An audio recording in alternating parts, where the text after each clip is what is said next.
Hi, and in today's Microsoft Word tutorial, I'm going to show you how to make this letterhead in Word. So this letterhead currently, if I just click up here, double click up here, is actually in the headers and footers. So this is actually what it will look like when it's printed. But because we've placed it in the headers and footers to allow us to use this on every single page of our document, so if this is a 2 or 3 page document, this will be copied over like normal headers and footers. Then when we click away from it, you can see it's slightly greyed out. So let's open a new document. So the first thing we're going to do is to enter the headers and footers. To do that, just double click at the top of your page. As you can see, the headers and the footers appear. So all of our editing, our logos, and all of our text boxes are going to go into the headers and footers. And as I said before, that's because they will be copied over to every single page of your document. So the first thing we're going to do is to insert a shape. So go to Insert, Shapes, and then we're going to scroll down and select the shape here. And then we're simply going to click and drag. Don't worry too much about the position at the moment because we can use these little squares to make our shape bigger and smaller. Now we're going to customize this shape. And the way in which to do that, if you double click on your shape or select your shape, go to Shape Format and go all the way over to this icon here that says Format Pane. Click on it and you'll get this customization menu here. Now it may appear like this, and all you need to do is click on these arrows here to expand. So the first thing you're going to do is to go to Line. Now every shape comes with a solid line. You can see it's checked there. You can't see it here because it's actually a blue colour, so it matches quite well with the fill colour. But we're going to take that out for a minute, so select No Line. And then we're going to go to Fill and click on the drop down. So for this particular demonstration, I'm going to use a gradient, so click Gradient Fill. You don't have to, you can just use a plain colour if you want to. And because I've rehearsed this before, you can see I have my colour gradient down here. Now, in order to create this gradient, the first thing you need to do is to go to Type. Click on the drop down and you can select from Linear, Radial, Rectangular and Path. So I've selected Radial. If I select Radial and then I go to Direction, click on the drop down. And unfortunately you can't see them all because my screen's not wide enough. But there are 5 different options and you can choose from any of these different options, and this will dictate how your gradient lies in your shape. So I've just selected the first one, and that's how my gradient will lie in my shape, but you can choose any of them. Now, once you've selected your gradient, you need to select your colours. And these 3 markers here will not only allow you to choose your colours, but also they're sliders. So it will allow you to change the way your gradient looks within your shape. Now you can add and you can take away these markers. So I can add another marker by clicking on the plus sign here. As you can see, it's now highlighted with a little orange boundary. Or I can take it away by hitting the minus sign. That means you can add another colour or another shade of your particular gradient, and you can have multiple along this slider. Now to select the colour, make sure the stop that you want to change is highlighted with its orange border. Go to Colour, click on the drop down, and then you can select from your colour palette. If you can't see a colour you like, go down to More Colours, and then you can make a selection from the colour wheel or the different options at the top here. Now once you've selected these colours, they will pop up in your recent colours, and as you can see here, my recent colours are the colours I'm currently using. So I've just selected from those. So I've got my 3 colours here, and I'm happy with where they are within my gradient. You can also do things like change the brightness of your gradient, so you can make that darker colour really dark and black, and you can also change the transparency as well to make it lighter or darker. So you've got quite a lot of customization options here, and once you're happy, then you can just move on to the next section. So now we're going to make a copy of this shape. Now that we're happy with it, you can do that in 3 ways. You can go to the Home tab, so you can click Copy and then Paste, or you can use Command or Control C on your keyboard followed by Command or Control V. Or you select the shape, you can hit your optional Alt key on your keyboard, your cursor will change and you can just click and drag that shape and make a duplicate. So I'm just going to click off the shapes. As you can see currently they're both selected, but I'm going to have to click back into the main document, back into the headers and footers, then click on just one of these shapes because I want to turn this round and rotate it. So to do that, I've selected it, go to Shape Format, then go along to the Rotate tool here, click on the drop down, and I'm going to flip this horizontally.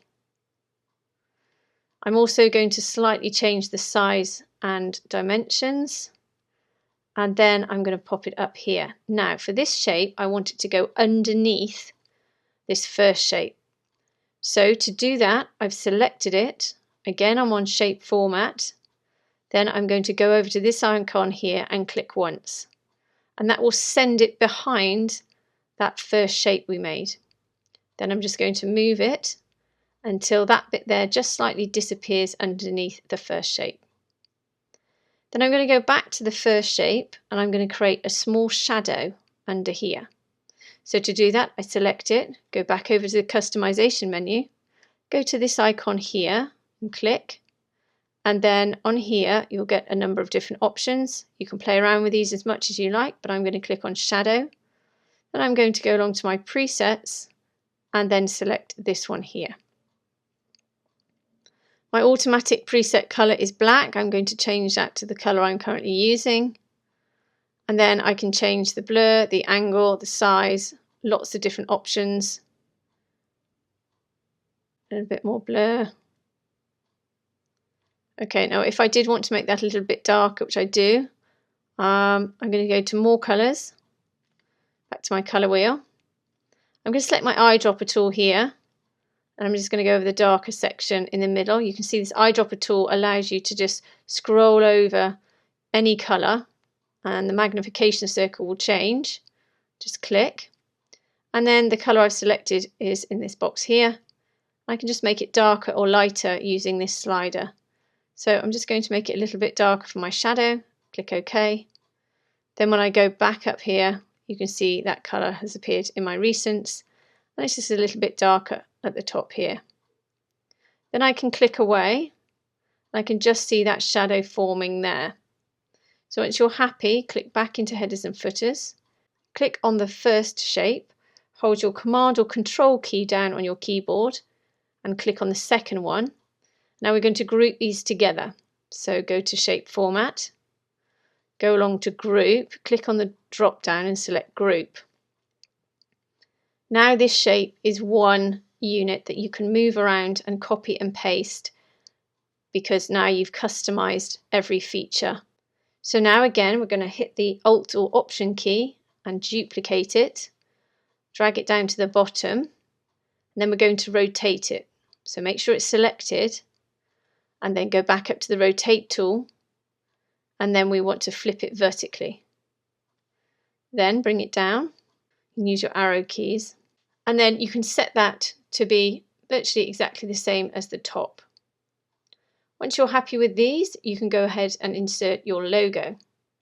So go to Insert, Picture, Picture from File. Then I'm going to select my logo, click Insert. Now don't panic, this always happens whenever you insert an image into your Word document, everything flies across the page and everybody panics, but there is a really quick solution. So make sure it's selected, make sure you're on picture format, go to Wrap Text and select In Front of Text.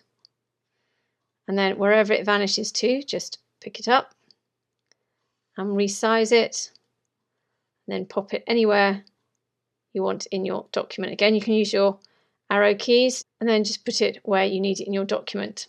Now the word section in my document I just made up on the previous document, so I'm just going to go in here and copy this. This is just a text box, but I'll show you how to do those when we create these at the bottom.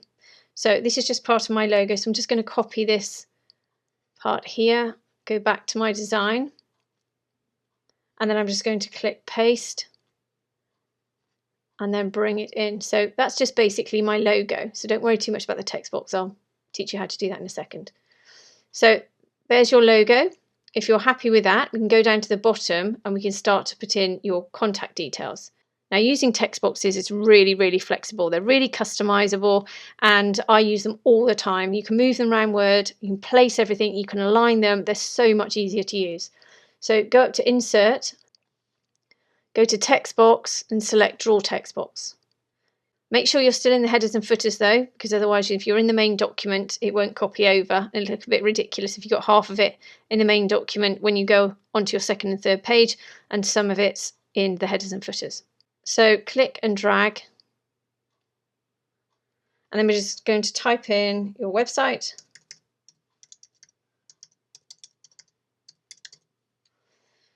And then we're just going to get rid of so if I just click away, you can see that this text box has got a black border and a white background. So we're going to get rid of both of those. So select it, go up to Shape Format. Shape Outline is the border. So click No Outline. And then Shape Fill is the white bit in the middle and select No Fill. And as you can see now, you've got a perfectly transparent box with just the writing in. Now, double click inside and now you can access the text. If you select Command or Control A, it will select all of your text.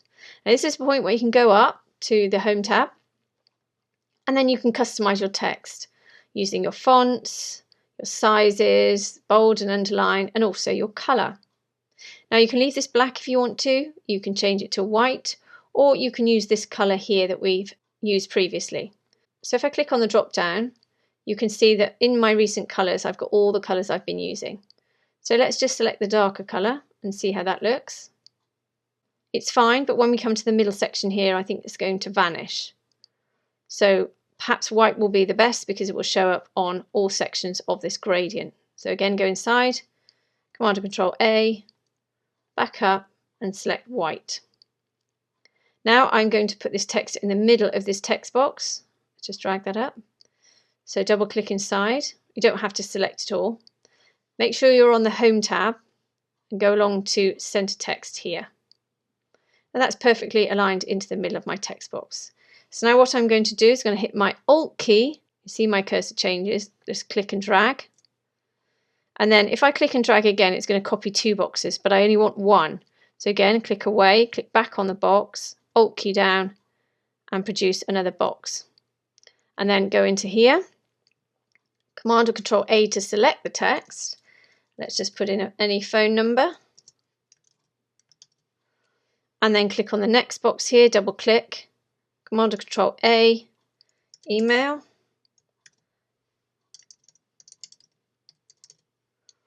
And now we want to perfectly align these at the bottom. So the way in which I'm going to do that is I'm going to hold down my Command key. I'm going to select them all. Then I'm going to go to Shape Format. I'm going to go along to Align, click on the drop down. And the first thing is I'm going to align to the middle. So click that box. What that does, it lines all the boxes up at the top, middle and bottom. And then I'm going to go back up to Align and I'm going to distribute them equally. So distribute horizontally, click on it. And you can see now there's an equal gap between each of the boxes, but they're still not perfectly lined up in the middle. So we need to group them. So keep them selected and then go up to Group and select Group. Once you've made them into a group, we're now going to align these to the center. So keep it selected, go up to Align and select Align to Center. And there you have them all perfectly lined up to the center of your document. Once again, you can just use your arrow keys to move them up and down or your cursor. And there you've created your contacts at the bottom. Now, when it comes to the middle section here where you want to type, if I click into the main document, you can go ahead and move your cursor down and then you can begin to type your letter or your document just as you would do normally. But sometimes I find it's really useful to yet again use text boxes. So I'm going to go back to my original document and here, let's go out of headers and footers. I've used a text box in exactly the same technique as I used before, getting rid of the borders and the background. And I've just typed in my address box here.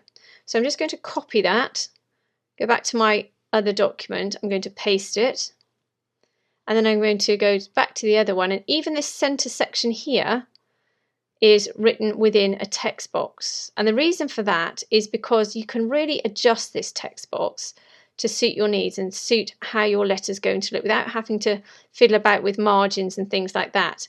But this is only really applicable if you are typing a one-page document. And I'll show you why. Let's just copy and paste this across. So let's copy this, go back over to the document and then paste. And then I'm going to center this. So again, select it, go to shape format, alignment, and center, align to center. And again, we can move this each way if we want to. Let's just align that again. And there you have your text. Now, it's easy to move these around and down if it doesn't quite look the way you want it to. So it's really versatile. But that's just for one page, because if I insert another page, so let's go to insert and go to break. Word has recognized that there aren't any words on this page, so we will actually move everything to the previous page. Now, you don't have to worry too much because this is really easy to transfer over. But if your document's several pages long, that process will continue over and over again. You're going to have to keep shifting stuff over. So if you want to, just keep writing your text as you normally would. So if we would just write a letter in a normal way, let's just put in some random text and then copy and paste it. So as you can see, Word will do exactly what it's supposed to do, as if this page was a completely clean page. Now you can see there are a few problems here, because if I go right to the top, you can see that these words will now overlap, and again they will overlap at the bottom. So if you don't want to, you need to adjust your margins. And the quick and easy way to do that is to use your rulers at the side here. If you can't see your rulers, go up to View and make sure your rulers are checked here. If you hover your cursor between the grey and the white section, this is where you can manually adjust your margins. And as you can see, as I drag that down, we can move the words or the text so they won't interfere with your header. And you can do exactly the same at the bottom and move that up so it won't interfere with your footer. So now when you type in your page, you can see that the words will no longer interfere with your letterhead. So I hope that's helped you today. If it has, please subscribe and have a great day.